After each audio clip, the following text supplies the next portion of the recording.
الو. الو، مساء الخير. مساء الفل. القسط مساوس شاكر. ايوه، ازي حضرتك يا فندم؟ الحمد لله، نشكر الله.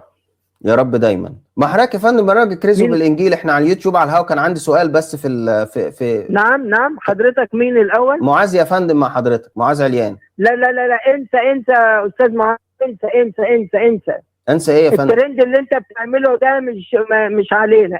دور على واحد جاهل. طب يا فندم انت عالم، رد يا فندم عليك. انت عالم. وبعدين الكتاب بيقول بل اختار الله لجهال العالم ليخزي العلماء. ايه المشكله؟ يا استاذ معاذ، لا نرد على الجهله. انا مش برد. الكتاب بيقول لك جاوب الجاهل يا فندم. لو انا جاهل بحسب كلامك الكتاب بيقول لك جاوب الجاهل. باي باي، مع السلامه يا فندم رد على البابا اثناسيوس، ما كانش مؤمن بالكتاب بتاعك. بالراحه بس. على واحد جاهل يتعامل معاك. الكتاب بيقول لك جاوب الجاهل، بيقول لك كده الكتاب، سفر الامثال. ادي يا جماعه القسط اسمه ايه؟ مساوس شاكر.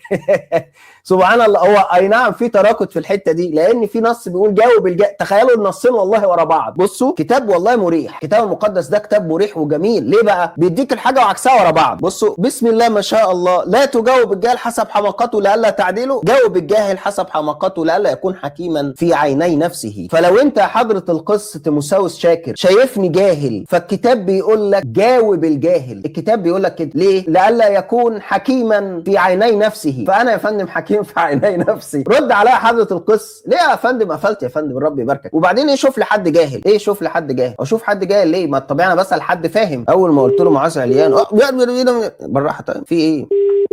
على فكره انا كنت هساله سؤال بسيط جدا. دلوقتي البابا تيموساوس انتوا بتقولوا ان هو واحد وضع قانون الايمان ووضع قائمه العهد الجديد. يعني قبله البابا توادرس بيقول في كتاب مفتاح العهد الجديد ان مفيش حد قبل البابا اثناسيوس الرسولي كان بيقول ب 27 صفر في العهد الجديد، يا اما اكتر يا اما اقل. مفيش حد قال 27 بس، هو اللي قرر العهد الجديد. تمام. طب بالنسبه للعهد القديم اثناسيوس الرسولي كان مؤمن بايه؟ كان مؤمن ب 22 صفر اللي هم 39 صفر في العهد القديم. ده سؤالي ليك يا حضره القس انت وكل الكنيسه الارثوذكسيه. لو هو مكرر ليكم العهد الجديد زي ما قال البطرك توادرس، ليه لما قرر قائمه العهد القديم ما خدتوش بيها؟ ليه؟ وقال لك ان احنا نؤمن فقط كما عند العبرانيين اللي هو 39 صفر، مش السبعينيه اللي هي 46 صفر. ليه بمزاجكم خدتوا جزء من اللي هو العهد الجديد بتاعه وقبلها بفقره واحده قال العهد القديم؟ يا حضره القس تيموساوس شاكر، انت بتقول ان اثناسيوس الرسول هو اللي حدد لك القائمه بتاعت الاصفار. تمام يا فندم. لو انت خدت منه ال 27 صفر، هو مؤمن ب 39 في العهد القديم، انت ليه مؤمن ب 46؟ ليه مؤمن ب 46 وهو كان بيقول ان هم 39 بس؟